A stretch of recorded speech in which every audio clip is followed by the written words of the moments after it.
Dawn broke differently in space. Instead of sunlight streaming through windows, the Nocturnian vessel's bioluminescent walls gradually brightened, simulating morning. Ilara woke alone, Vespera having left to prepare for the ceremony, or perhaps to give her space for her final decision. Ilara dressed in the garments laid out for her, a flowing robe made of material that seemed to capture and reflect starlight.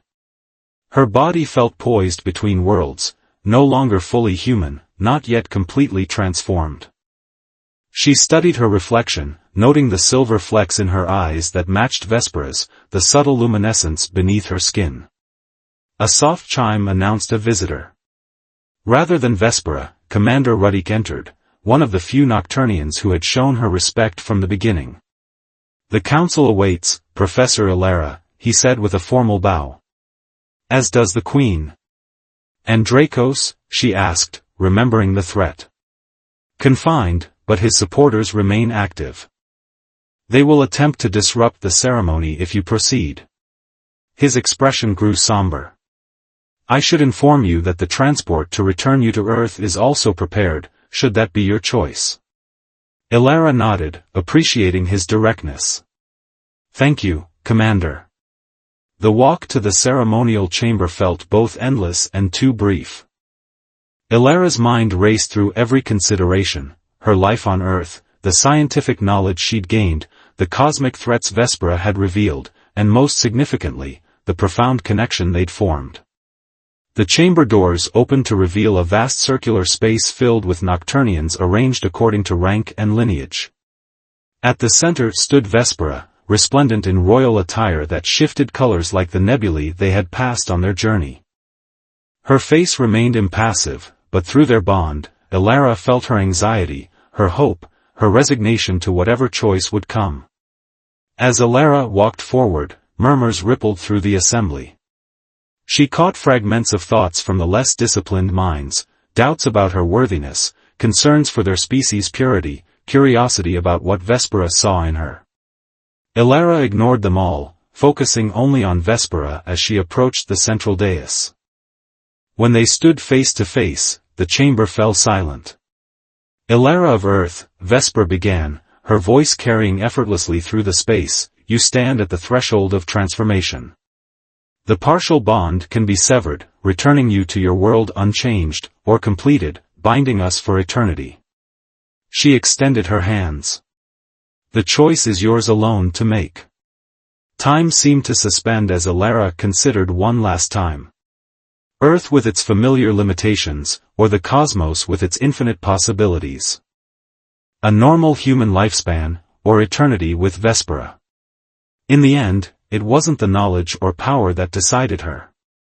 It was the connection she'd found with the being before her, a connection that transcended species, planets, and perhaps even time itself. Ilara took Vespera's outstretched hands. "I choose you," she said simply. "I choose us." Joy blazed through their bond before Vespera controlled her expression. "Then let the final binding commence." The ritual began with ancient words in the Nocturnian language, which Ilara now understood. They spoke of unity across stars, of strength found in difference, of eternity shared rather than endured alone. Suddenly, a commotion erupted from the assembly's edges. Dracos, somehow freed, charged toward them with several followers. "Abomination," he roared. "I will not let our bloodline be tainted." Guards moved to intercept them, but they were outnumbered. Vespera pushed Ilara behind her protectively, her power manifesting as visible energy around her form. "This is sacrilege, Dracos," she warned. "Stand down." Instead, he lunged forward with inhuman speed. What happened next surprised everyone, including Ilara herself. She stepped around Vespera and met Dracos mid-attack. Her partially transformed body moved with perfect precision, enhanced reflexes guiding her as she deflected his strike and countered with one of her own. The force sent him staggering backward. "I may not be Nocturnian by birth," Ilara declared, her voice carrying the same authority as Vespera's, "but I stand as her chosen. Attack her, and you attack me." Vespera moved to her side, their energies visibly intertwining. And we stand together. What followed was chaos, Dracos and his faction attacking from multiple angles while Vespera and Elara defended each other in perfect synchronization. Through their bond, they anticipated each other's movements, creating a seamless defense that astonished the onlookers. When Dracos made his final desperate lunge, they moved as one. Vespera caught his wrist while Elara delivered the disabling strike. He collapsed, defeated by the very hybrid strength he had despised. The ceremony resumed with a new energy. Where before there had been doubt, now respect filled the chamber. Elara and Vespera completed the ritual, exchanging blood one final time in a kiss that sealed their bond forever. The transformation swept through Elara like wildfire, rewriting her on a cellular level. But unlike the earlier stages, this brought no pain, only completion. Their minds fused more deeply than before, sharing memory, knowledge, and emotion while each retained their unique identity. When it was done, Elara stood transformed, neither fully human nor Nocturnian, but something gloriously new. Together with Vespera, she turned to address the assembly as co-ruler of their civilization. Months later, the Nocturnian vessel entered Earth's orbit. Cloaked from detection, Vespera and Elara transported to the Horizon Observatory where their story had begun. "Are you certain about this?" Vespera asked as they stood under Earth's night sky, so different from the unfiltered cosmos they had traveled. Elara nodded, touching the data crystal in her hand. "My research will help them prepare for what's coming. They won't know its source, but they'll have a fighting chance." She placed the crystal containing advanced astronomical data within the observatory's main computer, along with a heavily encrypted message that would reveal itself years later when humanity was ready. Elara took one last look at her former workplace, her former world. There was momentary nostalgia, but no regret. "Ready?" Vespera asked, taking her hand. Elara smiled, her transformed eyes reflecting the starlight. "For eternity? With you? Always." Hand in hand, they disappeared into the night, bound together across time and space, the human astronomer and her alien vampire queen, facing the infinite cosmos as one. The last thing Lucas Mercer remembered was repairing the Artemis station's outer hull. Now, purple lights stabbed at his eyes as he regained consciousness, his spacesuit replaced by a translucent mesh clinging to his skin. Specimen 4972, male human, excellent physical condition, minimal damage during extraction. The translator chip behind his ear converted the guttural language into English. Lucas stood on a circular platform surrounded by tiered seating filled with beings of various forms. Some were vaguely humanoid with iridescent skin, others resembled nothing he'd seen in xenobiology briefings. "The bidding starts at 5,000 credits, announced a tall creature with 4 arms and color-shifting skin. Lucas tried to speak, his voice catching. "I'm Dr. Lucas Mercer, astrophysicist with the International Space Agency. This is a violation of interstellar law." His protests drew amused chittering. The auctioneer gestured, and a mild shock coursed through Lucas's platform, silencing him. "This specimen is quite vocal, indicating good lung capacity and neural functioning. Humans are known for their adaptability, making them excellent companions." 5,000, called a bulbous creature. 6,000, countered another. Lucas frantically searched for escape routes. How had he been taken without triggering alarms? His colleagues must be searching for him.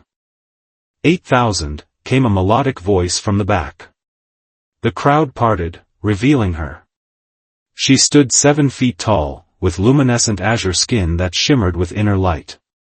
Her eyes were entirely silver, without pupils, yet conveying intense focus. Living crystals flowed from her head like hair. 10,000, she continued, her voice silencing competing bidders.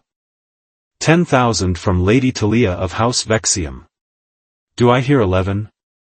When no one responded, the auctioneer declared, "Sold." Guards deactivated the containment field. Lucas considered fleeing but was immediately flanked by security drones. Lady Talia approached, her movements graceful despite her height. "You will come with me now," she said, her translated words sounding musical. "I'm not property," Lucas replied firmly. "I'm a sentient being with rights." She tilted her head, crystalline tresses chiming softly. "Of course. That is why I chose you." A guard placed a collar around his neck. "That is merely for transport," she explained. "It identifies you as bonded to House Vexium." "Bonded? You mean enslaved?" Her silver eyes flashed. "Such primitive concepts. We are now life partners."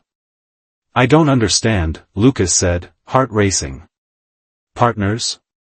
I don't even know what species you are."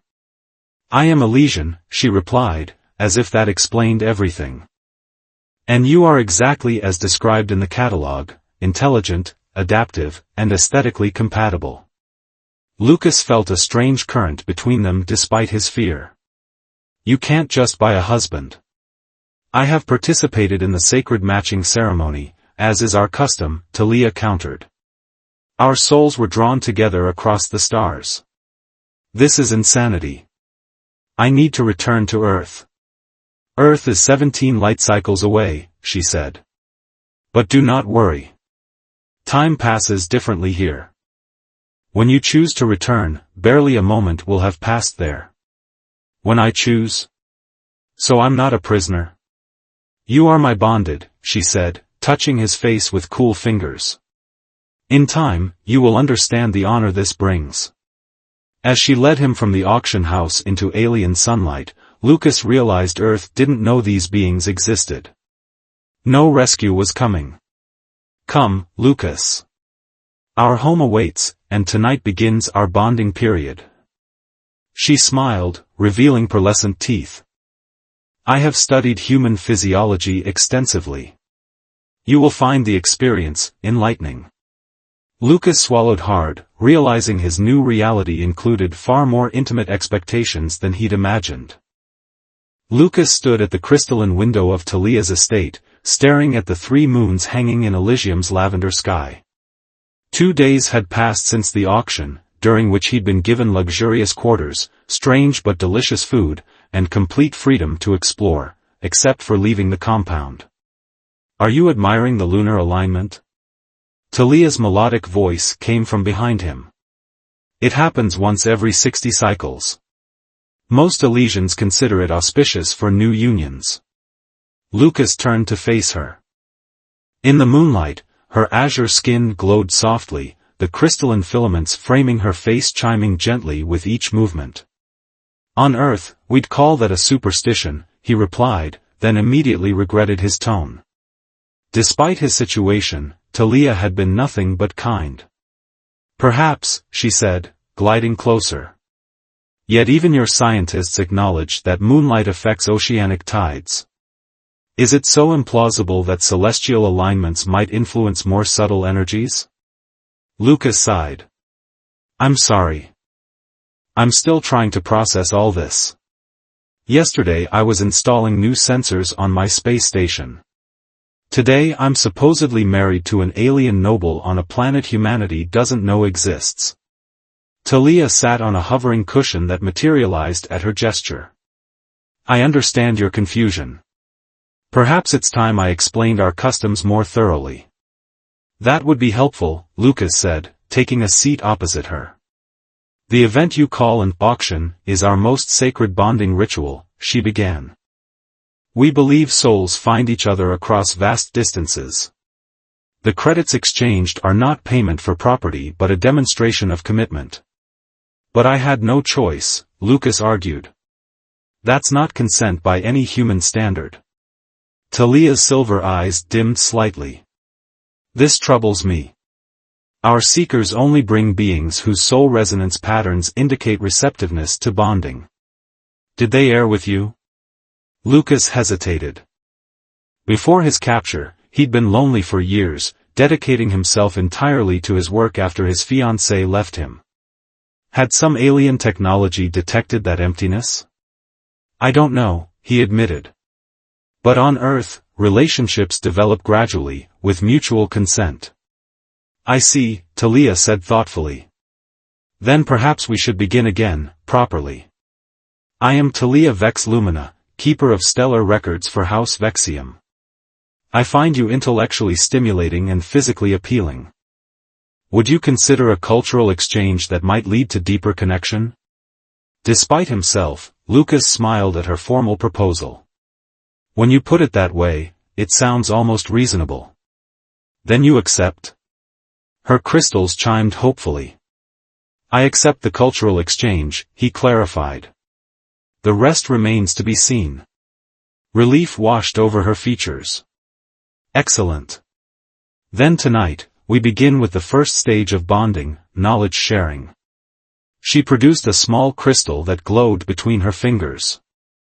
This contains basic information about Elysian society. It interfaces with your translator implant. When Lucas touched it, information flooded his mind, thousands of years of history, social customs, scientific achievements far beyond Earth's capabilities. He gasped as he understood for the first time how truly advanced her civilization was. Your turn, Talia said, offering another crystal. Speak your knowledge, and it will record.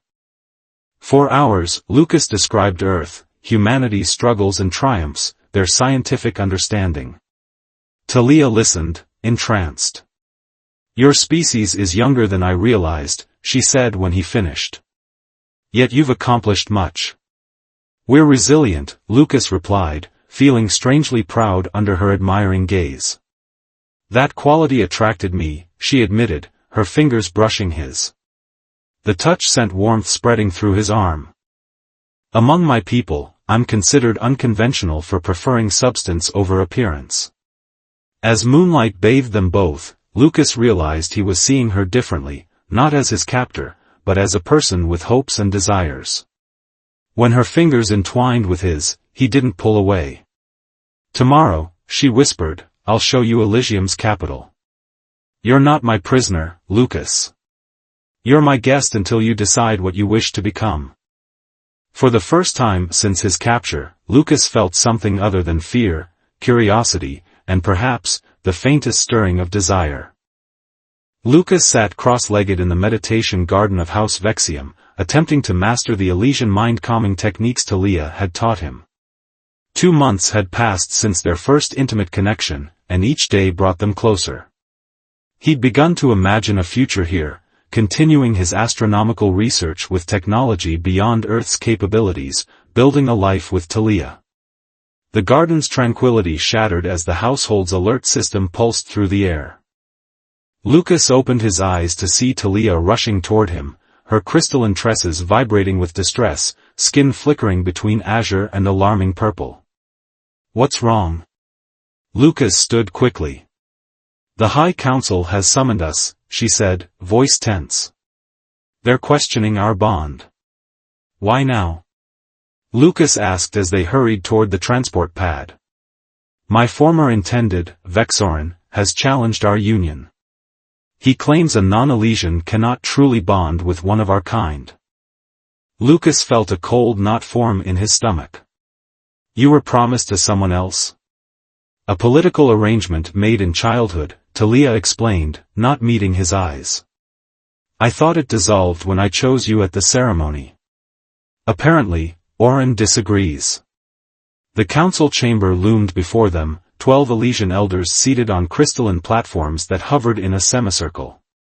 At the center stood a tall male Elysian whose skin shimmered with aggressive red undertones. Talia of House Vexium, intoned the central elder, Vexorin has invoked the right of prior claim and challenges the validity of your bond with the human. Oren stepped forward, his silver eyes fixed on Lucas with unmistakable contempt. This creature cannot possibly comprehend our ways. He has not completed the sacred trials. He is unworthy. The human was obtained through proper ceremony, Talia countered. Our soul resonance is documented. Soul resonance can be manipulated, Oren sneered. Let him prove his devotion through the trial of essence, as tradition demands.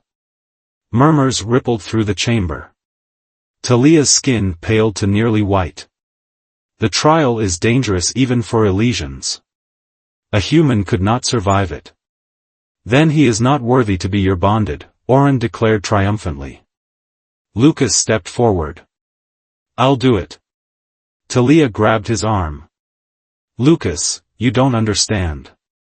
The trial requires navigating the void between thoughts. Without Elysian mental shielding, it could destroy your mind. What happens if I refuse? Lucas asked quietly. The head elder answered, your bond would be nullified. Talia would fulfill her original contract with House Vexoran. Lucas looked at Talia, seeing fear in her eyes, not for herself, but for him.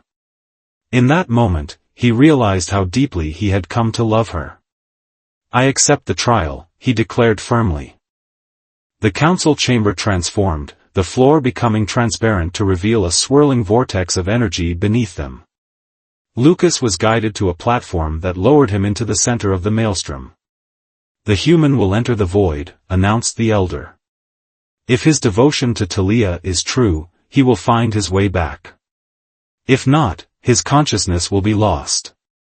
Lucas. Talia called out. Focus on our connection. Nothing else matters. The platform dissolved beneath him, and Lucas plunged into chaos. Colors and sounds he couldn't name assaulted his senses.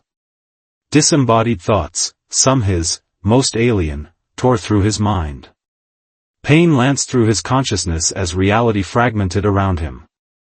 In the heart of the madness, temptations appeared, visions of Earth, his old laboratory, scientific accolades, even his ex-fiancée welcoming him back with open arms. Each vision offered escape from the pain if he would only renounce his feelings for Talia. Lucas felt his identity beginning to unravel. Then he remembered the golden thread he'd seen at the observatory, the connection that had drawn them together across galaxies. Focusing his remaining strength, he visualized that thread, reaching for it through the chaos. The moment his consciousness touched it, warmth flooded through him. Memories of Talia, her laughter, her touch, the way her crystals chimed when she was happy, anchored him against the void's pull. I choose her, he declared into the maelstrom. In any galaxy, in any form, I choose Talia. Light exploded around him. Lucas found himself back in the council chamber, on his knees, Talia rushing to catch him as he collapsed. He has passed the trial, the elder announced, genuine surprise in their voice. The bond is validated. Through blurred vision, Lucas saw Oren's furious departure. Talia's tears fell onto his face, each droplet glowing with bioluminescence. You could have died, she whispered, cradling him. Some things, Lucas replied weakly, are worth the risk. Morning light filtered through the crystal dome of Talia's, now there, private chambers, casting rainbow patterns across Lucas's skin. 3 days had passed since the trial, and though the physical exhaustion had faded, he still felt changed by the experience. The void had stripped away his last doubts, leaving only certainty. You're awake early, Talia observed, her crystalline tresses chiming softly as she joined him by the window. Are you still recovering? Just thinking, Lucas replied, taking her hand. Her skin shimmered with the pale gold of contentment where their fingers intertwined. About what happens next? The council has formally recognized our bond, Talia said. Oren has withdrawn to the outer colonies. We are free to live as we choose. Lucas nodded. But there's still something missing.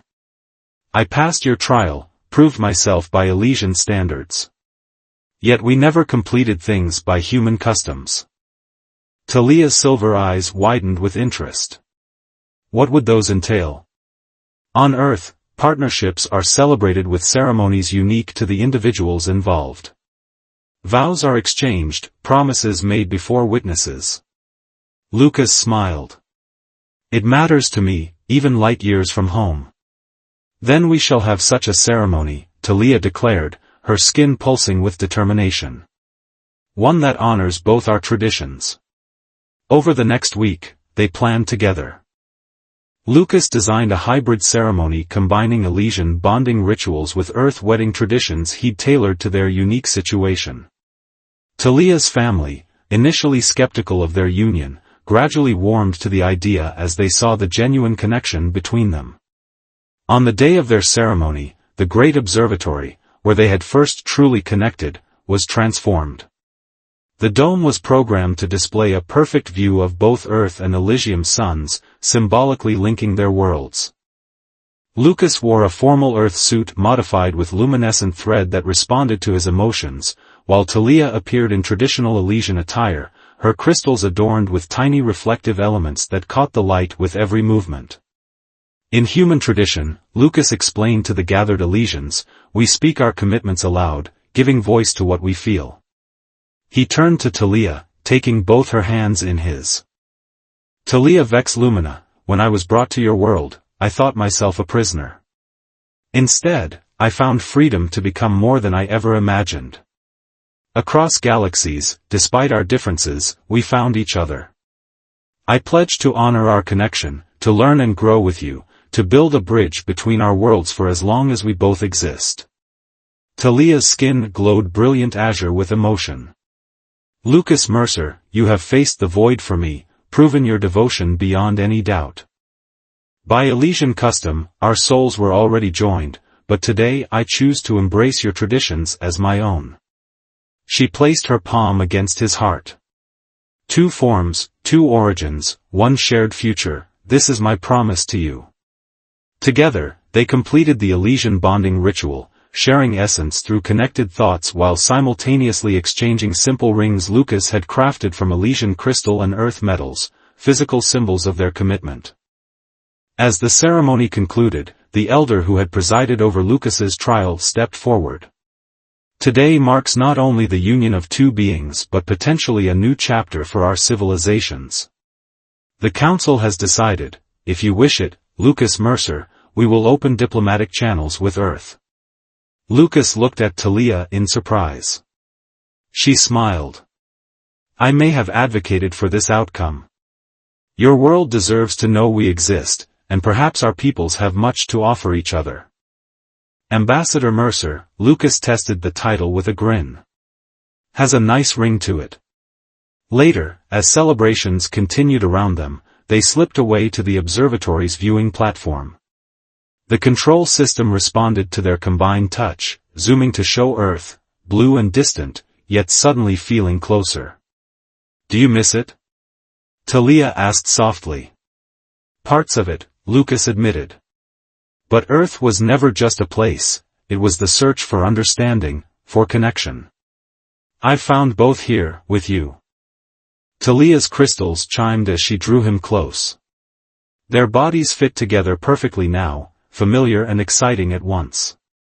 As they shared both physical and mental intimacy, their combined consciousness briefly touched the golden thread that connected them, sending ripples across the cosmos. Two galaxies, Lucas whispered against her luminescent skin.